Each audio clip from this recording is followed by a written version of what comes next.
Hello, good evening, and welcome to Hello. this week's edition of Good Neighbor Talks. Hey, Amber.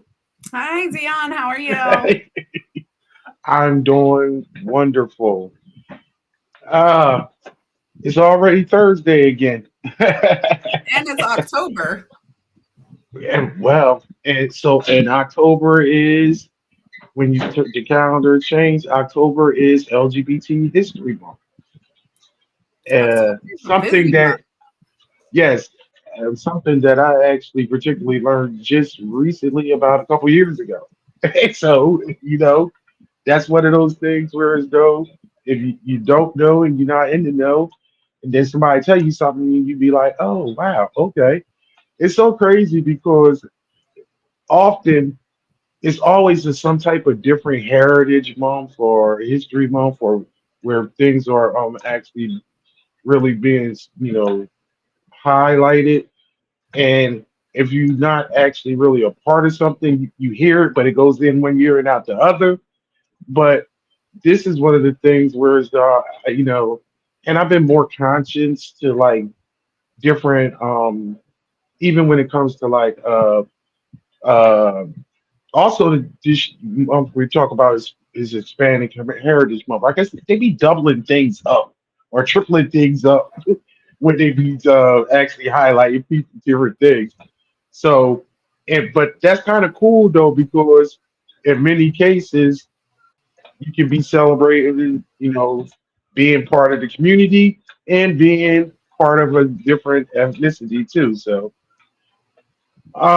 what we want to touch on tonight, which I think is very prevalent because it is LGBT History Month, we want to talk about actually teaching it and discussing it in schools and talk about also the different things of where as though the LGBT friendly states across the United States, which I think is like a faux pas and just oxymoronic that we live in America and it's the United States of America and basically we are like 50 individual like municipalities across the country, and everybody does whatever they want to do that's particular there. So you have to be very conscious of where you live and where you travel and things like that to see how you be actually treated. I'm sorry to say. Um, but what I found, and I had this conversation before on one of my shows, but there's only 7 states in the United States that actually has.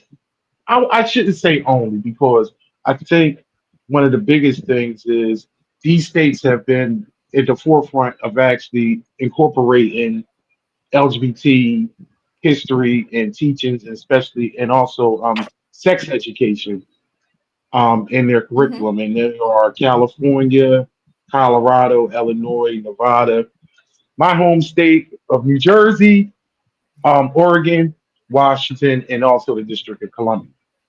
No, Delaware is not on there. It's not in the schools. But Delaware is one of the friendly states. But you made a point when we were discussing this before we came on. And let's talk about Delaware for a second and how that breaks down. Yeah, it depends on. So if you live in Newcastle County, Kent County, let's break it down a little bit further. Sussex County, Sussex or Eastern Sussex, and then there's the Middle Sussex. So Sussex County is really Hmm. interesting. Western Sussex, I would say, is more conservative, much more Hmm. conservative. And Eastern Sussex is your coastal towns like, Rehoboth, Lewis, Bethany Beach, all that. And they're more liberal. And then you kind Hmm. of have the mix in the middle that it's a little bit of everything depending upon how far in you come. Like Millsboro's more middle, Georgetown's more middle, you know. So two like whole different worlds. You can go from one side of the county to the other and it's a whole different world. And then, as you travel more north, it's much more progressive. When I first moved to Delaware, they said lower, slower. And I was like, Yes. oh, that's just, that's silly. It is a whole different world. And not Yes. necessarily always in a bad way. I do feel like things move at a slower pace down here. Take a minute to smell the flowers, but that also means that education wise, sometimes things move a lot slower too. You know, um, I had a child that I was a guardian over, and she went to the Delmar School District. And, Delmar is a really interesting little town. They are Delaware and Maryland. So their elementary school is in Maryland, their middle and high school is in Delaware. Hmm. Right. Yeah. Yeah. So, then Maryland has different days off than Delaware has off. And I said, that makes it really hard for parents and especially for single parents, right? So my high schooler's off Thursday, but my elementary kid's off Friday and I got to work. Hmm. So you can't use like an older child to help you that maybe you do use, right? So that makes an interesting thing. Also, they all ride the same bus. They all ride the same bus. And I Yes. remember saying to someone that had life, and I said, this is just weird. They should really rethink about this and think about like family structures and how Amber, it's been this way all my life. It's been this way before I was born, and it ain't ever gonna change. And I was like, So when you say everybody, and okay, I don't want to get off the subject, but this is interesting. When you say everybody rides, you talking about K through 12? yes, Really? yes. I don't. That So does not seem basically, productive at all. look, I was so surprised because my neighbor at the time had small children, and I had a high Right. schooler, right? They got on the same bus together. I believe they dropped the high school kids off first because that was in Delaware, and then went to the elementary school and dropped them off.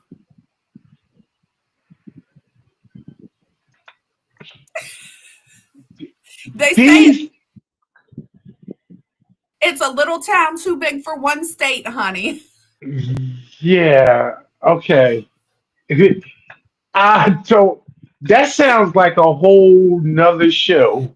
To actually pinpoint the aspects of why would these elementary school kids be with middle and the basically little adults, grown folks, all riding in the same bus. No, just the school. But you know what? They kids towards the front of the bus, and the older kids got to sit in the back. They didn't have issues. I never heard of any bullying on the bus. I never heard of anything. But also, it's a whole different sense of family and community there, right? Like everybody helps. Everybody helps get each other's kids on the bus. Everybody helps get each other's kids off the bus. Like it's a whole sense of community, even out in like the more rural area. So it was really interesting to see like how that worked and fit. Like I said, I didn't get the kids because I said so the bus will run just for the high school kids today, and they were like, But that's but talking interesting about because, progressiveness, but you know what? let's kind of talk. Right. But So on a progressive level, they right, never had. And then when right. you leave and go to Milford, like they did, you would walk through the classrooms and it would say like this is a safe space. So that shows just the difference. And I know Milford High School, I believe, is technically in Kent County, but a lot of their students are also Sussex County. It's technically Milford is like the last town in Kent County. Hmm. Yeah, technically. But once It's a you whole break it down into, yeah, just like the borders is kind of it's funny because Smyrna is actually the first town in Kent County.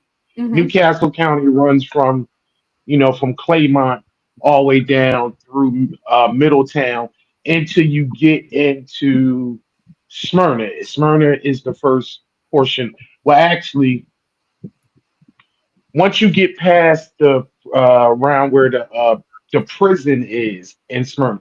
You'll see a sign that says "Welcome to King County." I'm from, I well, not from, but I lived in Smyrna for 15 years, so I know. Um, but you know what? That part of what you talk about the bus and that kind of leads to what the subject that that we're talking about, but which I think is very preventable. That's good with these states and many of these states that actually have enacted education, LGBT education, and so it starts at like the K through 12 level. So it's where as though um, like fans, I want to break it down so you know. In 2011, California was the first state, of course, because California is always, very, Yeah. face forward, progressive. That require inclusion in LGBT history and experiences. And then 2019, Colorado mandated that inclusion of LGBT alongside with people with disabilities and indigenous people be in textbooks and in history lessons. Illinois followed the same law that required history and roles of contribution LGBT in the textbooks. And I think that's very important because if we get textbooks, majority a lot of people don't know, majority of the textbooks that are in the schools that we use throughout the country, they come from two states. They come from Texas and they come from Florida. So a lot of the information that yes, so a lot of the information that we get are the well, I'm old now, so I already got this information, but a lot of the information that the children get that schooling, they are printed and made and put together in two states that are not very diverse and progressive, to say the least, and trying to Mhm, be nice. Um, mhm.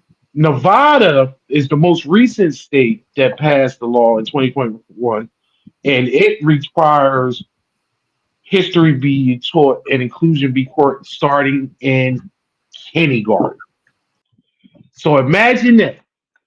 Imagine a society. No, we're talking about a state here, but so these things are taught to a 5-year-old, 6-year-old. So they would never ever have the thing of being like, well, what is a gay person? What do they look like? Oh my God, I seen something, and they so it's where as though they experienced this from the time that they're child. So if they won't be,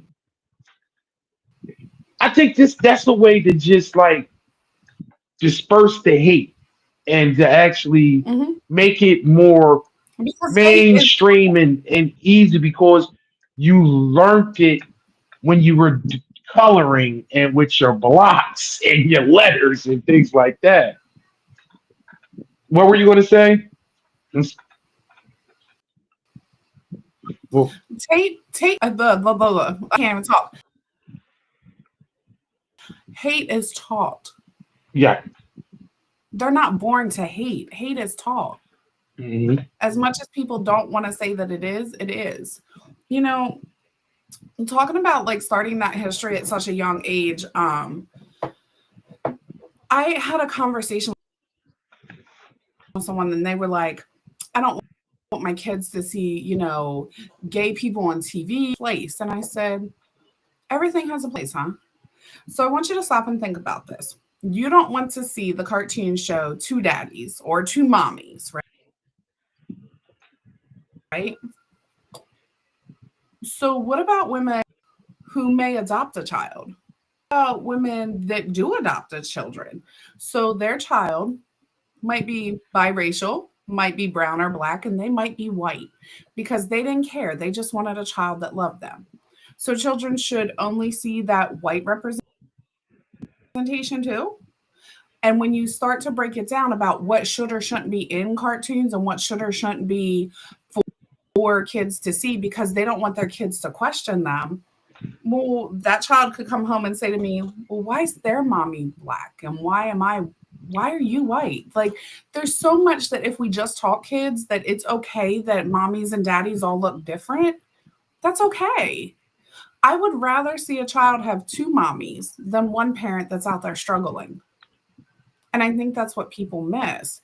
So if kids are taught that at a young age, that it's okay to have a different home and a different family life, and we don't look the same because we're all different, it would be normal. They don't blink an eye at it. But when you put this big label structure on it, then kids start to be like, oh, well, little Johnny got two mommies, so what's wrong with him? There's nothing wrong with little Johnny. He's cool. Go play with him. And that's what people tend to miss. Yeah, I totally agree. I know it comes from the overseers, it comes from the parents, because there are Yeah. in any type of case, and even if you're not talking about gay people, or I it just seems like a lot of times everything, and this is America, so everything comes back to either race or class. And when you, it's so crazy too because it's it's so many people now and so many couples and so many parents that aren't this they are not the same come from the same ethnic background. Right. Um and obviously when they get together and they make a child, or even if, and even in the case of uh parents like yourself, they'll they'll go and get it, because we're biracial, so you know what? Maybe we can find a biracial child. So whereas Mhm. though it does blend together, but often that doesn't come into play because sometimes people just want a child. Um, Right. I it's so funny because at my job, and this is off on a tangent, but this is to prove the point. I have three Emilys that are clients at my job. My three Emilys are all Asian. They are all two are Korean and one is Chinese, and they all three of them were adopted by a white couple, and and as children and grew up and this that and other. But it's like they don't look anything like their parents, but Right. and we understand that. But Hmm.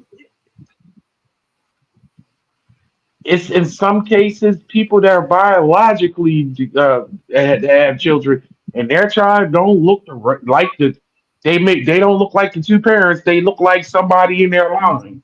So it's like, but so when it comes to, that's why the I think education is key because ignorance is not known, and I Hmm. think it's very prevalent in this country that we live on stereotypes and he said, she say, instead of actually being educated and textbook educated.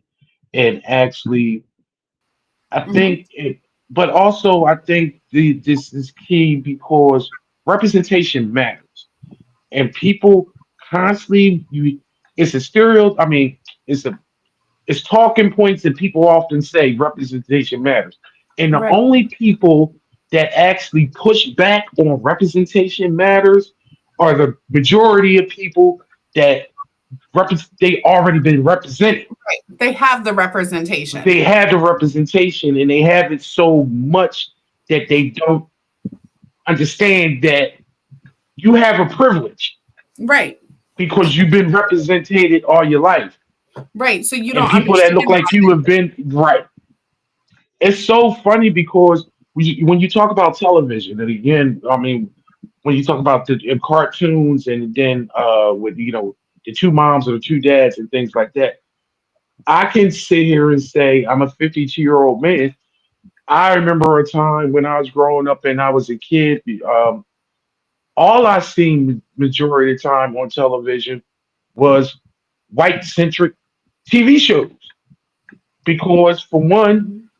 you didn't have that many channels, and that was the mainstream thing. If they did have people that looked like me, a lot of times it wasn't great positive role models of it because they had exploitation films, or you had like Good Times. I mean, good shows, Good Times, The Jeffersons, uh, Sanford and Son, and things like that. But it wasn't until the Cosby Show that they actually really put you know black people in a positive manner, doing well, living in Harlem and the brownstone, having a mom lawyer and a dad doctor and things like that. And he was a diddler in real life, so go Right. figure that bullshit. But so when and I've had a show to talk about this earlier too. It's about representation and not indoctrination, because I believe representation it is positive for, especially when the explosion after 2020. And I paid attention, and I'm pretty sure Amber, you paid attention too after 2020, and during the pandemic, and after George Floyd. You rarely ever seen a commercial. This is when corporate got it like, okay, we got to. It wasn't no white couples anymore. You start seeing more interracial couples. You start seeing more gay people in commercials. You start seeing more trans people in TV shows that were actually really trans. Because then they start saying, even with Mhm. cartoons, let's stop having these white voice actors actually voicing people of color, different ethnic groups, because Right. you can go find someone that is actually from that's Pakistani or Indian or black to actually play this act instead of a white actor. Mhm. And it didn't miss on me that those things happen. But now it's been a push back from that diversity. And it's just because many of my TV shows that I watched, especially when I became part of this organization, I start noticing trans actors. I start I'm noticing more gay characters being portrayed, and not just, and then also a lot of LGBT based TV shows and things will start coming out and things like that. But I think when you talk about inclusion and you talk about representation, that's how we get better and get educated on the community, because you're actually seeing real people. Right. Yeah. Well, yeah, because 911 Lone Star was one of the first shows. I couldn't remember if it was that or Station 19. Yeah, Miss Lone Star. I Yeah, watched it and it had the trans man. Brian. Yeah, Yes, Brian Smith, Brian Michael right. Smith.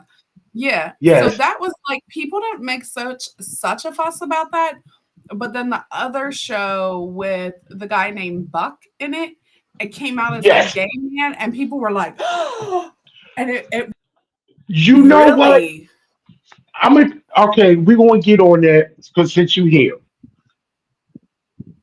I stopped watching that show when that storyline came out, and I'm going to tell you why. I thought personally, and I love that show, and I really need to go back, but I thought there were no signs of that, and they kind of force fed it into the storyline to me. Now, but I got like you said, like and I'm good to walk away from a show anyway and then go back later because I do like enjoy it. But I was just like, where is this coming from? Like I did, and I guess So I maybe you could tell me, did let they? me I know he always had. He was a good. First of all, and gay or not, whatever. He was always a kind-hearted dude. He was always good to his sister and all his friends and everything. But he always had problems with relationships. He always had relationship problems. So I don't know if this was something that they were actually building up to over the seasons, but it was kind of crazy. It was like season 5 or 6 or 7, and then now it was this. It was never any hints to it. Did you? Did you finish watching? Did they do? Did they do the arc?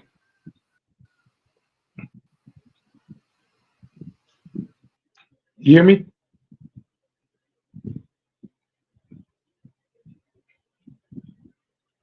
Amber? You freeze?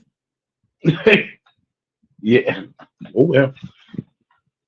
Oh, technical difficulties. There you go. Okay, you froze. You get back it. I so they are doing work outside our house in this. Yeah, I think that's what's messing with it because I never have this connection issue, and I'm I like know. This check the first time. everything. Yeah, we never had this problem before. Yeah, that's what I was wondering. Please bear with me. Yeah, Okay. so I'm wondering if it gets backed up. I'm thinking that's a lot of it. Can you hear me? Yes, yes, I can hear I feel like one of those telecasters. I'm Bri from the hurricane as I'm cutting in and out of the. you. Are we back? Yes, I asked you. We were talking about. Unfortunately, we were talking Okay. about the character Buck being portrayed as now being gay on Right. 911. I was wondering, did they do? I don't know if you heard everything I said, but it was never previously. It was never a hint to this. Right. So I was kind of one of those shocked. Show like, why are they doing this? So did they actually go into detail his storyline? I want you to think about this. I don't know that they did. I don't remember that. But if you looked at all of his relationships, he never had a stable relationship, right? Yes. So, That yes. how often are we taught that we're to meet someone of the opposite sex? And, I remember when an much older person in my family found out that I dated a girl, they were like, oh, you were not raised that way. Which means whatever. I Right. don't know. Which I means don't know. that, Lesbians are raised to be lesbians, but okay. right. So, was this to show like what it is really like sometimes in the community? People aren't provided a safe space to come out, and maybe someone comes to them and does hit on them, and then they're like, hey, I kind of really like this person. Like, let me just live my life. Like, does this light bulb go off? Because that's kind of how I felt sometimes. Like, this light bulb just went off. I was like, I can really do what I want to do. I am a grown up. I am a big girl, you know?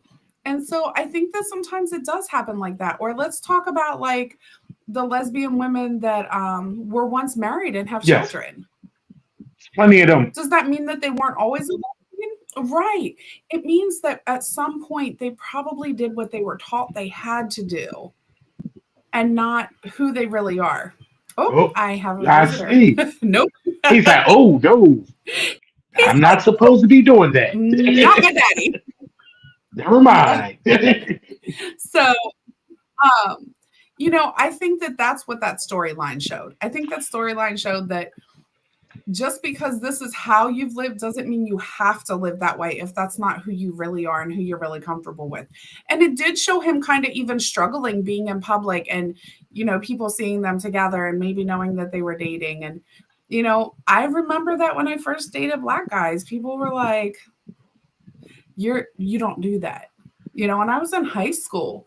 So it was like I always had to just be friends with them. I couldn't be anything more because I knew that even though some people in my family accepted it, a lot of other people Hmm. didn't accept it. So how would I bring that to not accepting? How would they be treated? How would I be treated? And I think that's kind of what that storyline was trying to show. Yeah, yeah. I mean, I gotta go back, but see, Yeah, the go thing back. with it, I'll go back because it was an awesome show, and I think it's like Mhm.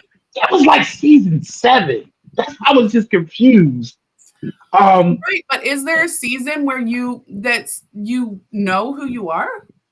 yeah, yeah. I mean, I get that, and I mean, he was just, I mean, he was still a young man. I mean, maybe 30 or early 30s at that. Like, so, like I said, it might have got broken off. He never had a stable relationship Right. So with with were the anybody. signs He there, was and always we didn't see that? Were the signs yeah. there? But to us, to most people, it would be, oh, he just a male whore. He popping in and out of women. We wouldn't see it Yes, and you late. yeah yeah, but makes sense. And I'm pretty sure there's plenty of people that may have that's been in the same situation that ran a parallel life to that character. So, but the positive thing is that that story is being told on television, on Mm-hmm. a popular show, so you can actually get.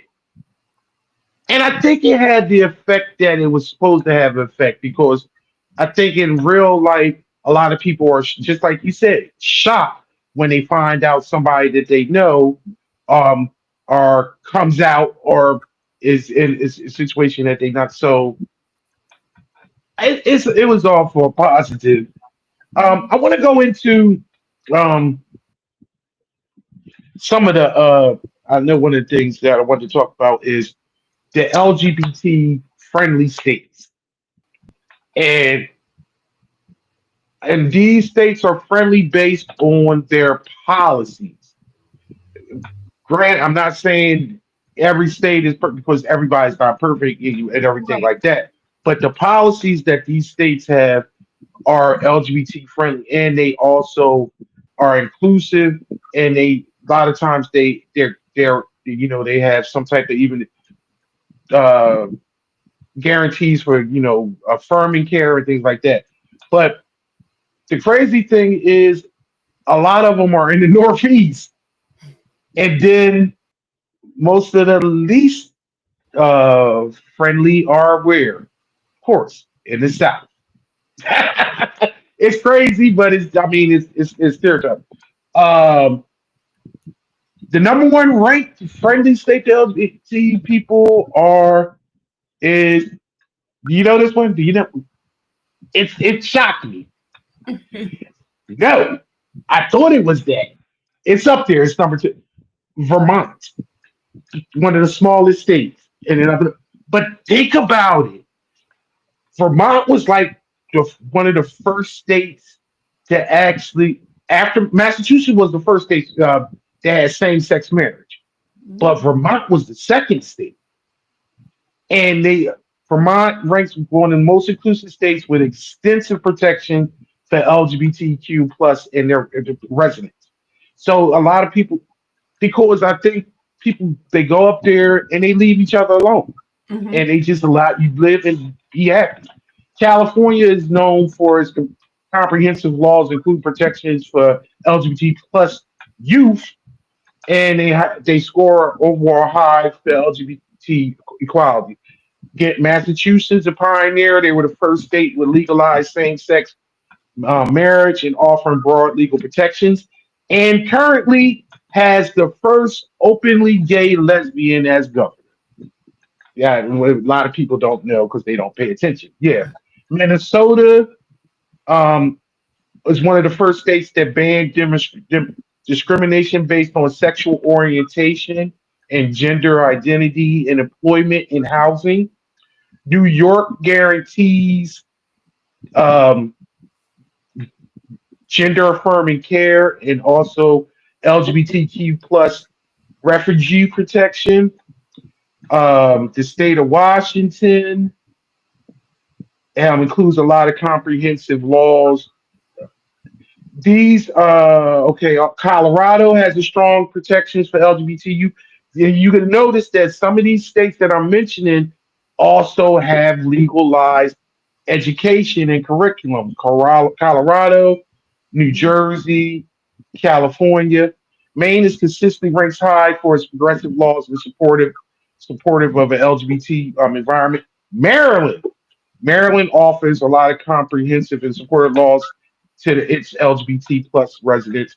And when we talk about protections, we're talking about you can't get fired from your job. Those type of discrimination because of your gender, and also, like I talked about before, we talked about before, are have been in these job areas where as though they they use the pronouns where they allow you to be, if you're transitioning or you go by a nickname. I have many. When I say many, um, I guess it's many because I mean it's one building, but it's over 20 some odd people that are clients in my building that um, are transitioning or at transition, and they just employees. You know what I mean? I mean, to me, and the way they just Right. sit because they. But one of the things that I noticed from day one with working at I worked for J.P. Morgan Chase that it was heavily it was heavily based with LGBT employees and organizations within the structure, and it was celebrated. Whereas though one of the things about diversity is the key thing is you celebrate everybody and you're inclusive to everybody, then it's a better work experience because you're not hiding like you can't be yourself. Right. It's a really good thing. Um, Delaware, hey Delaware, Delaware is recognized for its safety and comprehensive supportive laws. And Delaware is, and I'm going to, we already just talked about how lower, slower, and is different. But Delaware is one of the few states in America that same-sex marriage is now in its constitution. So whereas though with that means for people to understand that it is written, it shall be, it's the law of the state for eternity, no matter what any federal laws or anything else it will ever change, which won't. But I don't think it will because that's a whole nother can of worms that we we're going to have a show on that. Mhm. We're going to have a show.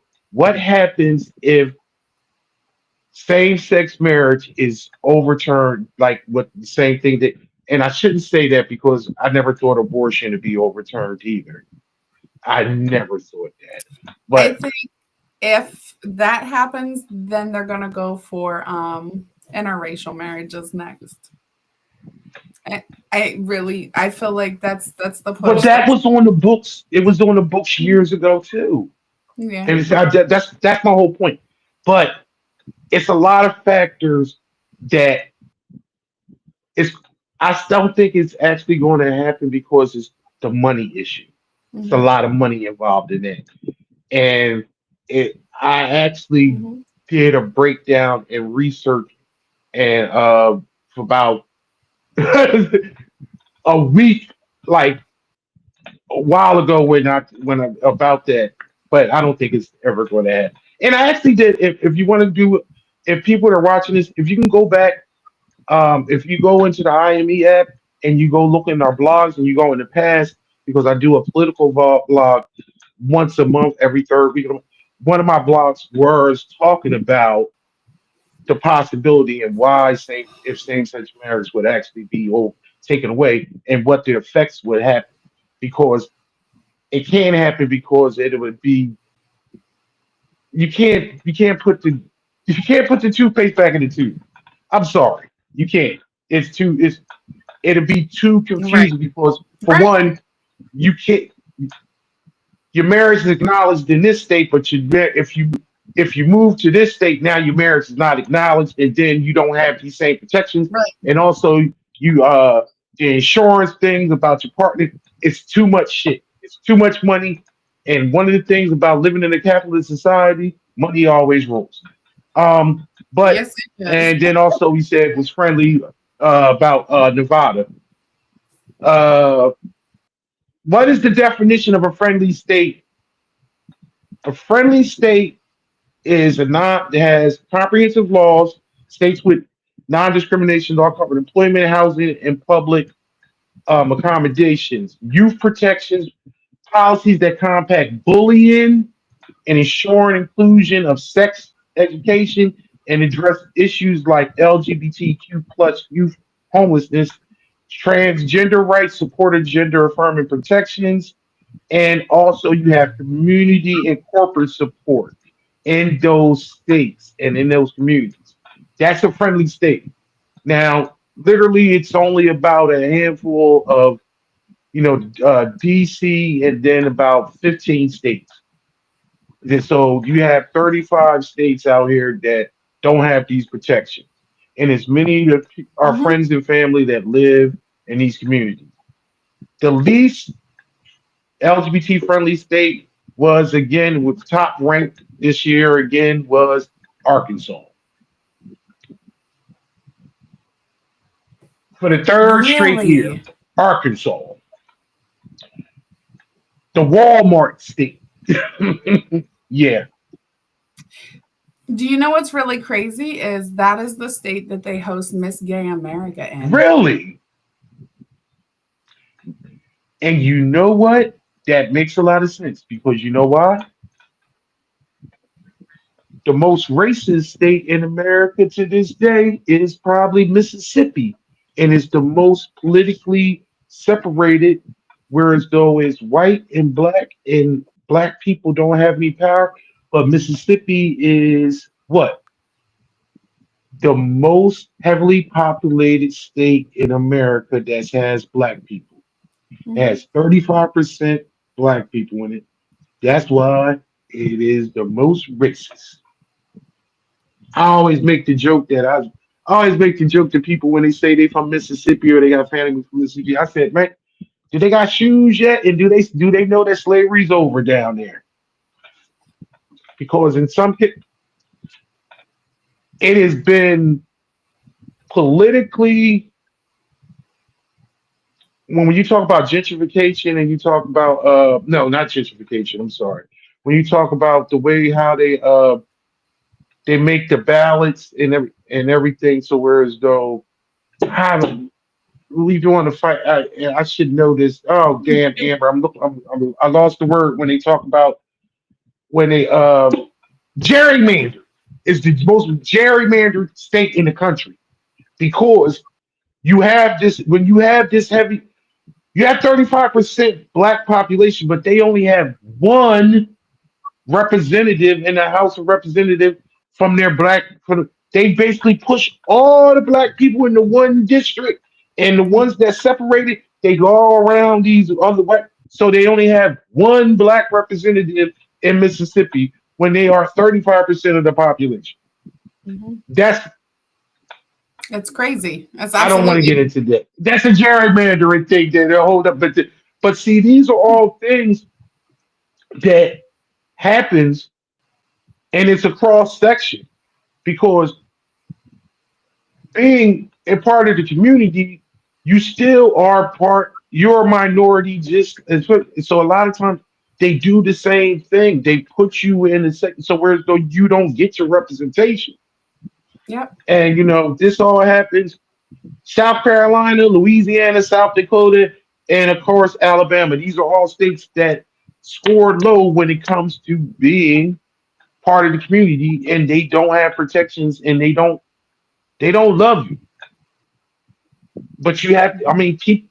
But grant, does that mean there's no people there in the community? Of course, but they have more. They have more struggles, and it has to change because I don't. I don't think is we're at the point where as though people are going back in the closet and people don't want to be seen. Absolutely not. Absolutely not. And Jay and I often as we are not our ancestors. And Hmm. he's talking about that. Said, you're right, because even as a Yes. white woman, I'm not my ancestors. I'm not going to do what they did. I other other people that look like me, like it or not. We have younger generations that are coming up that are changing the way people think. It's Hmm. unfortunately these older generations, that generational trauma, those generational curses, and I think that's what really changes it. But you're right. Nobody's going back in fields. Nobody's going back in closets. Nobody's going back Right. anywhere. We want to Right. move forward. And I believe that the country wants to move forward. And I believe states want to. 2 years ago, Jay and I attended a conference in NOLA, and it was amazing in New Orleans. And it was for the United States Conference on HIV and AIDS. That was a big thing for that area. Right. And Yes. you've seen trans people, you've seen lesbian people, you've seen gay people, you've seen non-binary, you've seen heterosexual people. It was a whole melting pot of all different people of all walks of life. And guess what? It was a good thing. And it was a good thing for their community. Hmm. So Absolutely. it's interesting to see that how, as you said, money moves everything. Right. Right. You bring a big conference, you bring a lot of people, and suddenly nobody cares about anything. That is so. They still hate you, but they'll take your money. Oh yeah, I and mean, don't look, be no, nice and to I'm you for not that saying you. day. I'm just saying in general. That's just where though. That's just in Right. general. They'll hate you, and they'll talk about you, this, that, and other.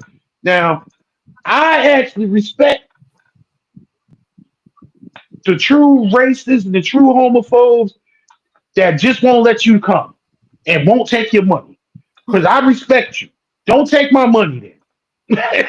But don't take my money and still treat me like it did treat me like shit. You know what I mean?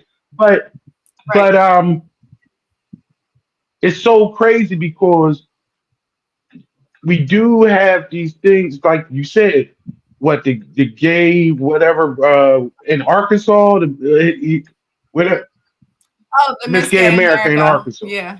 And I don't know. Mhm. You probably have to do your research. They may wind up have done it there because to thumb their noses at the people of Arkansas. But the craziest thing is they still took the Well, money. and, They take the money. but don't you think too that even though that's the state, we're looking at a state level, right? But there's pockets. And so maybe Yes, that's the yes, pocket. And that pocket says, come, we need more. We need support. right. You know what? And You're that's how absolutely things right like this because happen. mhm, because it's all just like we was discussing before we got on, talk about Fargo and North Dakota being very progressive. It's always pockets in different uh Austin in Texas. Is different. It's totally different. I often say Atlanta is not Georgia. Atlanta is a totally different world than the rest of the state of Georgia. So it is those pockets, and a lot of times you got to try to find.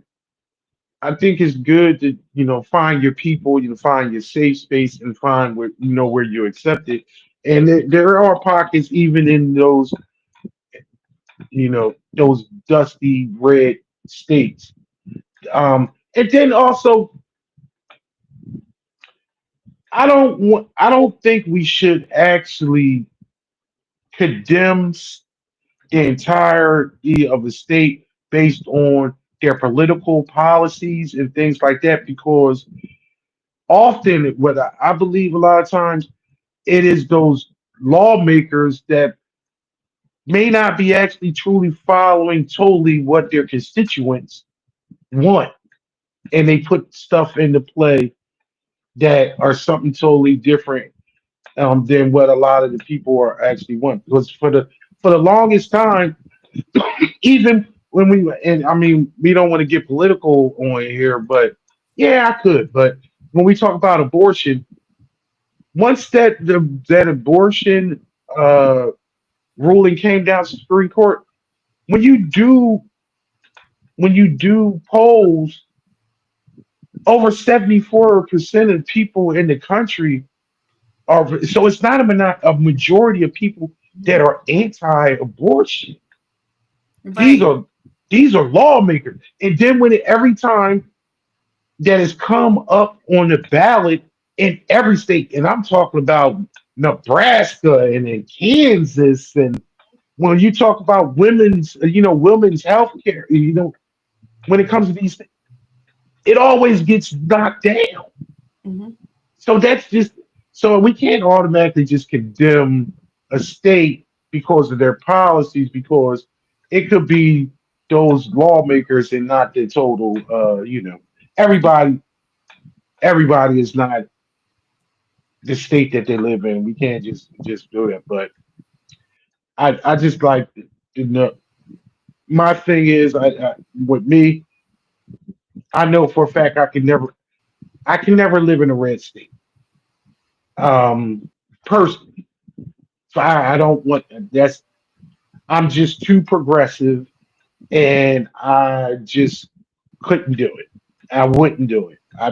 I, and I, I just need to know that the laws that are on the books are open for everybody. Hmm. That's just me, and I mean, Agreed. I have that right to be that way because I'm a male, I'm straight, and this, that, and other. But if my gay people ain't welcome here, if everybody's not welcome here, and you got laws in the books that's shitting on them, I don't want to live there.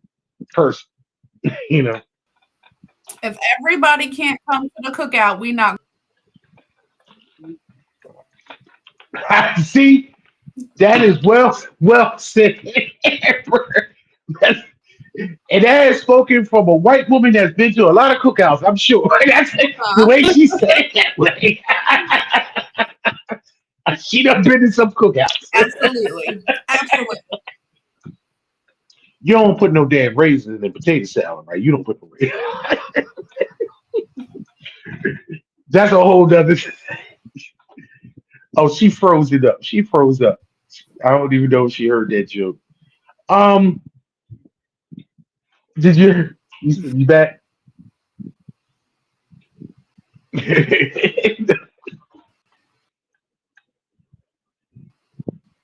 Amber, we lost. You froze up. If you can hear me now. Yes. Oh And wow. no, put no raisins in the potato salad. Okay, see, she did. Okay, I did she hear heard the that. punchline though. That's good. I did not think. I did not think Yes. you did at all. Mm-mm. That's for sure. One day we will sit down and do a But you know whole what? episode on what we bring to cookouts, okay? Okay, that's that. Wow, that'd be a whole nother. I need to wait a minute. I'm putting that in my notes. Maybe we need to work out wait for cookout season to do that. But Yes. okay, Yes. that sounds cool. But you know what? Want to wrap it up because I know we on a time limit, and we with that we're having in and out with your It's horrible. your It's service tonight. horrible. Yeah, yeah, that's it's cool. But I know this was a very great discussion, and I'm happy that we had. And if you watching this later on, leave some comments and actually um and let us know. how you feel about the topic that we discussed. And if anybody has anything that they would like us to discuss on future shows, hey, your ideas are welcome. But Mhm. also, I want to let you know the little advertisement and a little, little work that we got to do. If you're not already on the IME app, get to it. Mhm. We are having our holiday gala coming up. It is now October, and we are 2 months out of our holiday gala. December 13th. We have early bird tickets on there. We have live band. We're having food. We're going to have awards. If we got nominees for the different awards, which Amber is actually nominated for a couple awards. And and you actually want to see us live and you can be in the building. That's where you'll be able to see us there. And it's a great time every time. So get your early bird tickets now. Um, December 13th. But just go to the IME anywhere on the app or website, and you can do that ASAP before they go up. That's for sure, because they're not going to stay this price Mhm. for long. Thank you again. It's been wonderful, Amber. And I'll see you next week. And see you too next week. Yes. See you later, neighbor. Bye, everyone.